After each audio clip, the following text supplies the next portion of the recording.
नमस्कार दोस्तों, स्वागत है आपका आपके ही अपने YouTube चैनल फ्री एजुकेशन में। दोस्तों, आप सब लोगों की डिमांड पर हिंदी व्याकरण आज से हमने शुरू कर दी है और हिंदी व्याकरण के क्रम में आज का हमारा पहला टॉपिक है अलंकार। आज हम अलंकार का अहंकार चकनाचूर करेंगे। अलंकार की परिभाषा, प्रकार, उदाहरण और प्रश्न सब कुछ डिस्कस करेंगे और बिल्कुल आसान भाषा में हम डिस्कस करेंगे, इसलिए वीडियो को बिना स्किप किए लास्ट तक जरूर देखें। तो चलिए दोस्तों, शुरुआत कर लेते हैं हम अलंकार की परिभाषा से।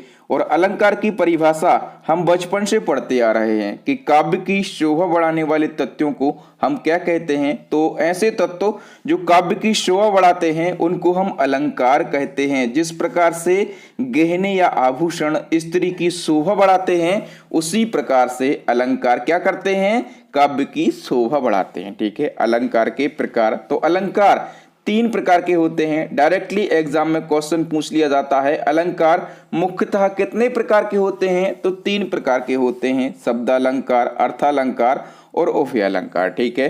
तो शब्दालंकार को डिस्कस करेंगे, इनके प्रकार को डिस्कस करेंगे, अर्थालंकार को डिस्कस करेंगे, इनके प्रकार को डिस्कस करेंगे। लेकिन उभयालंकार से आपके एग्जाम में क्वेश्चन नहीं पूछे जाते, तो इसको हम डिस्कस नहीं करेंगे। ओके, तो सबसे पहले हम डिस्कस कर लेते हैं शब्दालंकार और इसके प्रकार को।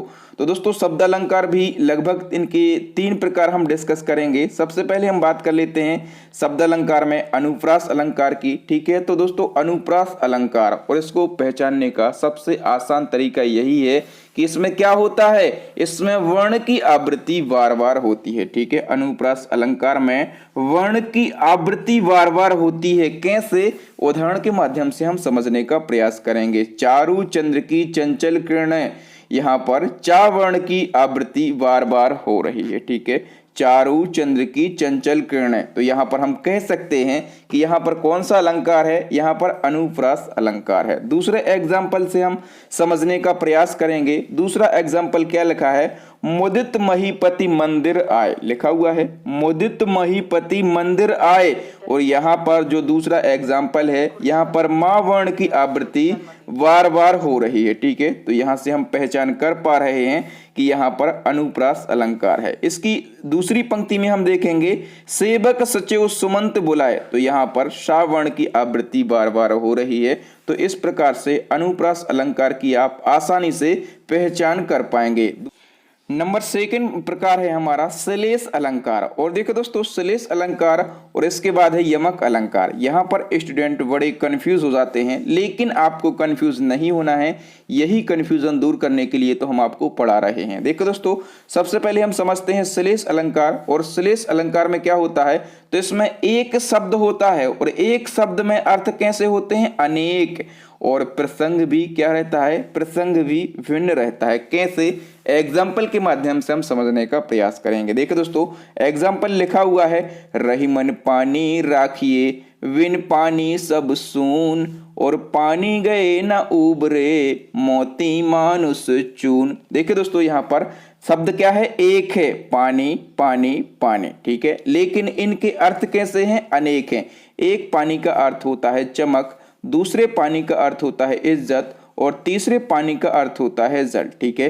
तो शब्द कैसा है, एक है, अर्थ कैसे हैं, अनेक हैं, और प्रसंग भी कैसे हैं, भिन्न है। प्रसंग भिन्न कैसे हैं, आइए मैं आपको बताता हूं। यहाँ पर जो पहला पानी शब्द है, ठीक है, तो मोती के संबंध में यदि हम बात करें तो पानी का अर्थ निकलता है चमक। मोती के संबंध में पानी का अर्थ निकल रहा है चमक।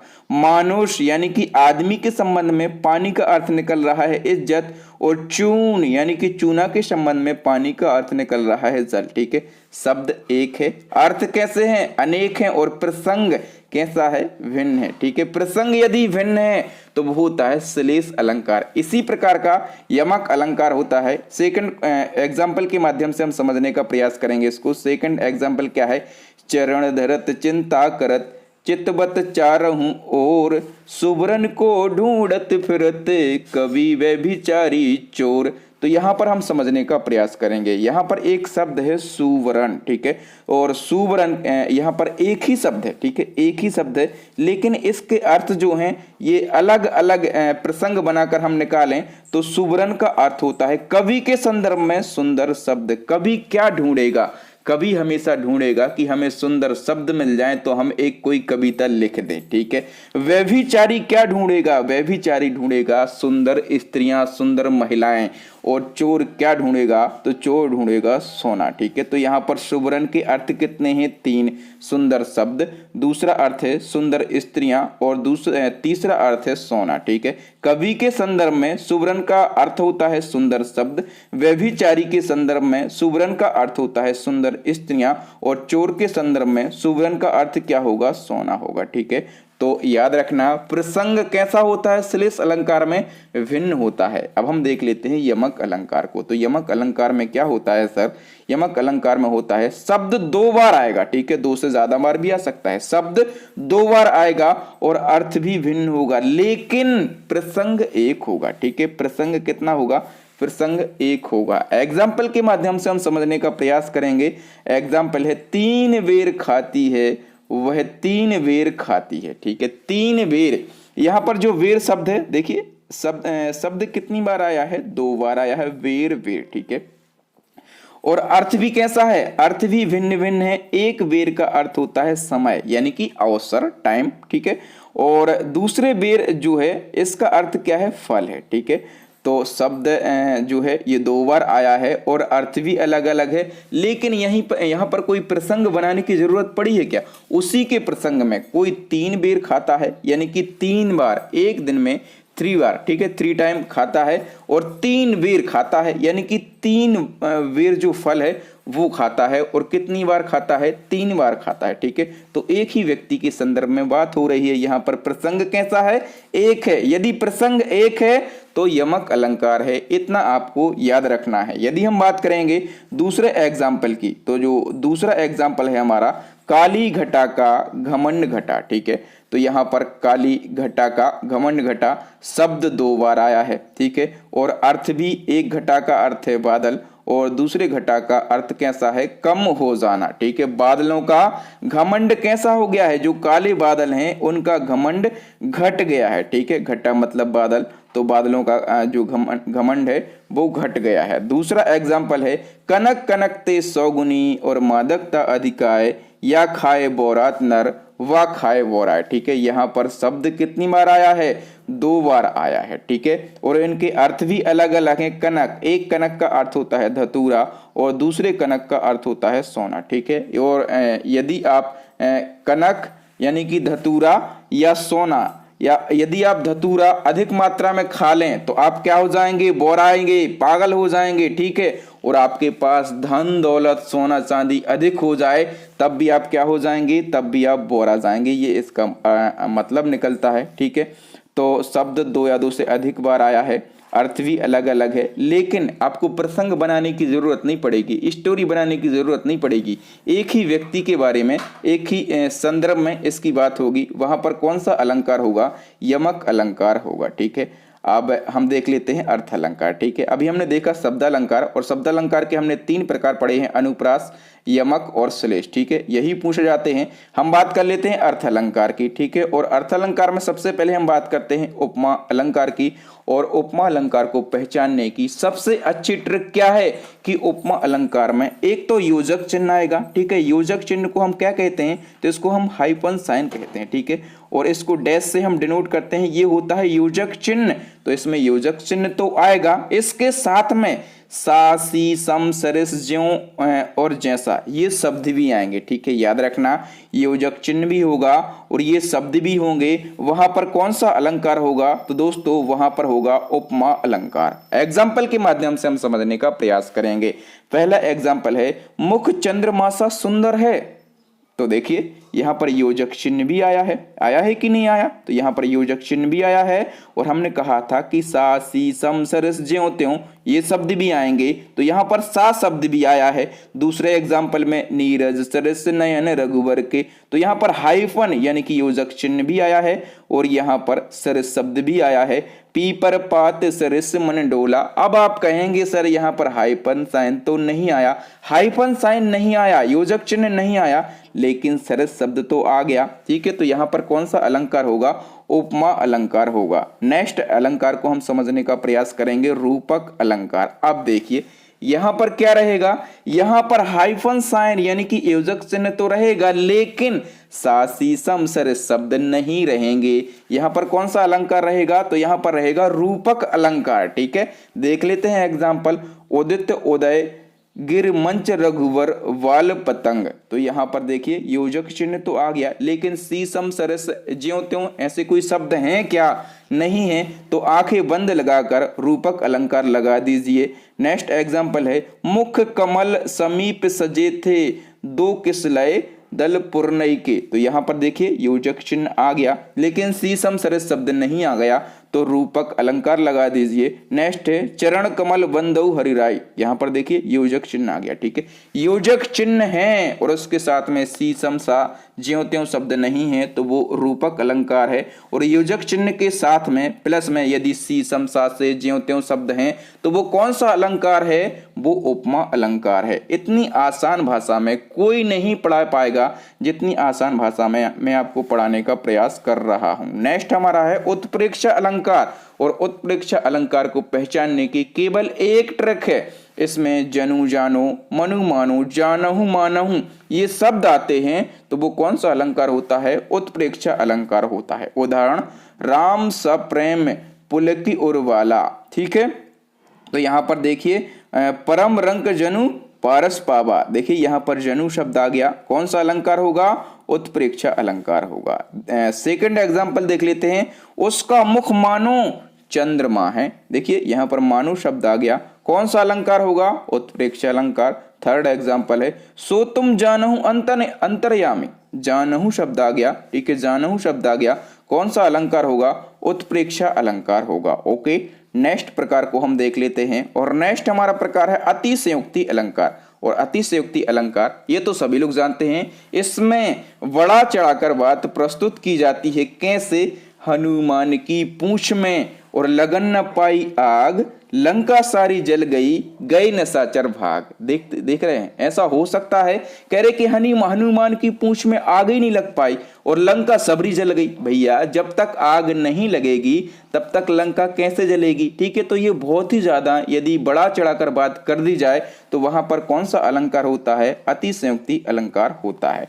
नेक्स्ट एग्जाम्पल जो कि हमेशा पूछा जाता है, ठीक है, आगे नदियां पड़ी अपार, घोड़ा कैसे उतरे पार, राणा ने सोचा इस पार, तब तक चेतक था उस पार। देखिए एक नदी बहुत ही भयंकर चढ़ी हुई है, ठीक है, बहुत ही विशाल तरीके से उसमें जल का प्रवाह हो रहा है और राणा इस पार सोच रहा है कि हम उस पार कैसे जाएं, और ये राणा साहब ऐसा सोच ही रहे हैं, तब तक चेतक उस पार पहुंच जाता है। भैया घोड़ा है कि कुछ और, ठीक है, तो ऐसा हो सकता है, नहीं हो सकता। तो बड़ा चढ़ाकर बात करी जाए वहां पर कौन सा अलंकार होता है, वहां पर अतिशयोक्ति अलंकार होता है। एक और चीज, जो महाराणा प्रताप थे उनके घोड़े का नाम क्या था, चेतक। ठीक है, उनके घोड़े का नाम था चेतक, ये कभी कभी पूछ लिया जाता है। नेक्स्ट अलंकार है विभावना अलंकार। विभावना अलंकार में क्या होता है, इसमें बिना कारण के कार्य होता है। ठीक है, कारण कुछ भी नहीं है लेकिन काम होता जा रहा है। ठीक है, वहां पर कौन सा अलंकार होगा, विभावना अलंकार होगा। कैसे, विनु पग चलहि सुनहि विनि काना, कर विनु करम करहि विधि नाना। विनु पग चलहि, बिना पांव के कोई चल रहा है, सुनहि विनि काना, बिना कान के कोई सुन रहा है। ऐसा हो सकता है क्या, ठीक है, बिना कारण के कार्य हो रहा है। ठीक है, यहां पर कौन सा अलंकार होगा, विभावना अलंकार होगा। नेक्स्ट क्या है, भ्रांतिमान अलंकार। और भ्रांतिमान अलंकार में क्या होता है, भ्रम की स्थिति पैदा हो जाती है। ठीक है, भ्रम की स्थिति पैदा हो जाती है। कैसे, देख उसको हुआ सुख मौन है, सोचता है अन्य सुख कौन है। यहाँ पर जो भगवान लक्ष्मण जी हैं और उनकी पत्नी उर्मिला जी हैं, वो आपस में एक सुख नाम के पक्षी की बात कर रहे हैं, सुख नाम के पक्षी की चर्चा कर रहे हैं, और जो सुख नाम का पक्षी है वो उनके पास में ही बैठा है। तो इसमें क्या हो जाता है, इसमें जो सुख नाम का पक्षी है उसको भ्रम हो जाता है कि मैं तो यही हूं, मैं यहीं भगवान लक्ष्मण और उनकी पत्नी के पास में बैठा हुआ हूं, लेकिन ये कौन से सुख की बात कर रहे हैं। ठीक है, तो यहाँ पर जो सुख पक्षी है उसके मन में भ्रम की स्थिति पैदा हो जाती है। ठीक है, तो यहाँ पर कौन सा अलंकार है, यहाँ पर है भ्रांतिमान अलंकार। नेक्स्ट हम देख लेते हैं और नेक्स्ट हमारा अलंकार है संदेह अलंकार। संदेह की स्थिति पैदा हो जाए, भ्रांति की नहीं, संदेह यानी कि आप शक करने लगे किसी पर, तो वहां पर कौन सा अलंकार हो जाएगा? संदेह अलंकार हो जाएगा। कैसे? सारी विच नारी है या नारी विच सारी है, कि सारी की ही नारी है कि नारी की ही सारी है। ठीक है, समझ में ही नहीं आ रहा है, संदेह है कि नारी है कि सारी है कि है क्या। ठीक है, वहां पर कौन सा अलंकार होगा? वहां पर संदेह अलंकार होगा। लगभग हम शब्दालंकार और अर्थालंकार के जितने भी प्रकार पूछे जाते हैं एग्जाम में, ठीक है, जो 99% एग्जाम्पल पूछे जाते हैं, ठीक है, और जिन प्रकारों से पूछे जाते हैं उनको हमने डिस्कस कर लिया है। ठीक है, कुछ 1-8% और ऐसे हैं उनको हमने डिस्कस नहीं किया है। जब हम आपको नेक्स्ट बिल्कुल डिटेल पढ़ाएंगे तो वो 1 से 2 घंटे का लेक्चर होगा, उसमें मैं आपको और भी जो रह गए हैं 1%, 99% तो हम पढ़ चुके हैं, 1% जो रह गए हैं वो मैं आपको पढ़ा दूंगा। अब हम कुछ, यदि आपने ईमानदारी से वीडियो देखा है, ठीक है, तो हम कुछ क्वेश्चन को डिस्कस करेंगे, उनके आंसर आपको कमेंट सेक्शन में कमेंट करके लगाना है। देखिए एग्जाम सबसे हमारा पहला क्वेश्चन है कि नदियां जिनकी यश धारा सी बहती है अब भी निशिवासर, पंक्तियों में कौन सा अलंकार है? फटाफट से आंसर लगाइए, कौन सा अलंकार है इन पंक्तियों में, आपको आंसर लगाना है। तो यहां पर अलंकार है उपमा अलंकार। उपमा अलंकार क्यों है? क्योंकि हमने उपमा अलंकार में पढ़ा है कि योजक चिन्ह आएगा, योजक चिन्ह आ गया ना, ये डैश योजक चिन्ह, इसको हाइपन चिन्ह बोलते हैं। इसके साथ में कौन से शब्द आ जाते हैं? तो इसके साथ में शब्द आ जाते हैं सी सम सा सरेस, तो यहाँ पर सी शब्द भी आ गया, तो यहाँ पर कौन सा अलंकार हो जाएगा? यहाँ पर उपमा अलंकार हो जाएगा। नेक्स्ट क्वेश्चन को हम देखेंगे, और नेक्स्ट हमारा क्वेश्चन है फूले कास सकल मही छाई जनु वर्षा ऋतु प्रकट बुढ़ाई, इसका आंसर लगाइए फटाफट से, वीडियो को पॉज करके फटाफट से। यदि समझ में आया है तो आंसर लगा पाएंगे, वरना वीडियो देखने का कोई मतलब नहीं है। वीडियो तो सभी देखते हैं लेकिन सिलेक्शन एक का होता है। ठीक है, कॉन्सेप्ट क्लियर कीजिए सबसे पहले, और कॉन्सेप्ट क्लियर होगा तो एग्जाम क्लियर होगा। ठीक है, कॉन्सेप्ट क्लियर कीजिए, फटाफट से आंसर लगाइए। तो दोस्तों इसका जो आंसर होगा वो होगा उत्प्रेक्षा अलंकार। क्यों होगा? क्योंकि हमने पढ़ा है उत्प्रेक्षा अलंकार में जानू जानो, मानू मानो, जानहु मानहु ये शब्द आते हैं, तो कौन सा अलंकार होता है सर? उत्प्रेक्षा अलंकार होता है। नेक्स्ट फटाफट से इसका आंसर लगाइए, तरणि तनुजा तट तमाल तरुवर बहु छाई, फटाफट से आंसर लगाइए वीडियो को पॉज करके। तो देखो दोस्तों यहाँ पर है अनुप्रास अलंकार। अनुप्रास अलंकार क्यों है? क्योंकि वर्णों की बार बार क्या हो रही है? पुनरावृत्ति हो रही है। ता वर्ण की यहाँ पर बार बार पुनरावृत्ति हो रही है, इसलिए कौन सा अलंकार हो जाएगा? अनुप्रास अलंकार हो जाएगा। ठीक है, तो आपने तीनों क्वेश्चन के आंसर दिए हैं कि नहीं दिए हैं? फटाफट से हमें कमेंट सेक्शन में कमेंट करके बताएं। और दोस्तों आप किस टॉपिक पर, हिंदी व्याकरण के किस टॉपिक पर आप वीडियो चाहते हैं, और आपको ये वीडियो कैसा लगा, मेरे पढ़ाने का तरीका आपको कैसा लगा, सारी चीजें आप कमेंट करके बताएं। यदि आप पॉजिटिव कमेंट करते हैं तो हमें एनर्जी मिलती है। यदि हम थके हुए भी रहते हैं या अन्य किसी कार्य में व्यस्त रहते हैं तब भी हमें एनर्जी मिलती है, और हम वर्क करके मेहनत करके आप लोगों के लिए वीडियो बनाते हैं। तो पॉजिटिव कमेंट जरूर करें और हमें सपोर्ट करें, वीडियो को लाइक करें। अपने दोस्तों के साथ में जो भी MP TET, UP TET, C TET या फिर किसी ऐसे एग्जाम की तैयारी कर रहा है जहां पर हिंदी व्याकरण आना है, उन तक इस वीडियो को जरूर से जरूर शेयर करें। हमारे चैनल को सब्सक्राइब कर लें, साथ में बेल आइकन दबा लें, ताकि जब भी मैं कोई नया और लेटेस्ट वीडियो डालूं तो उसका नोटिफिकेशन आपको मिल सके, आप हमारे वीडियो सबसे पहले देख सकें। इसी प्रकार के इंपॉर्टेंट वीडियो देखने के लिए हम हिंदी ग्रामर की एक प्लेलिस्ट बना दिए हैं। ठीक है, उसको विजिट करके आप हमारे वीडियो देख सकते हैं। आपसे एक दिन छोड़ के या रोजाना हिंदी व्याकरण के आपको वीडियो मिलते रहेंगे। तो थैंक यू दोस्तों, राम राम, दुआ सलाम। मिलते हैं अगले वीडियो में किसी नए टॉपिक के साथ, तब तक के लिए इजाजत दीजिए। जय हिंद, जय भारत, वंदे मातरम, भारत माता की जय।